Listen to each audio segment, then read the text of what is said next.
Hello বন্ধুরা, আমি এখানে তিনটি বাইক এনেছি। এই তিনটি বাইকের সুপার জাম্প পরীক্ষা করব। তার জন্য এনেছি নিনজা স্টুয়ার R15 জেনারেশনার। প্রথমে আমি নিনজা স্টুয়ার দিয়ে শুরু করব, কারণ নিনজা স্টুয়ার বাইকটি অনেক গতিতে চলে এবং অনেক পাওয়ারফুল, আর বাইকটি অনেক জোরতে জাম্প দিল। বাইকটি এই দুটি হুইল পার হয়েছে। এখন দেখবো আমরা R15। এই যে বন্ধুরা, R15 বাইক নিয়ে এখন দেখি পারে নাকি।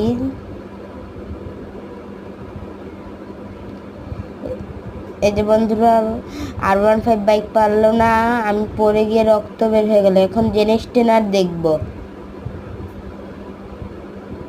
এখন বন্ধুরা জেনারেটর, তোমরা তাড়াতাড়ি লাইক সাবস্ক্রাইব করো যদি জেনারেটরও নিনজা স্টুয়ারের মতো পেরে যায়।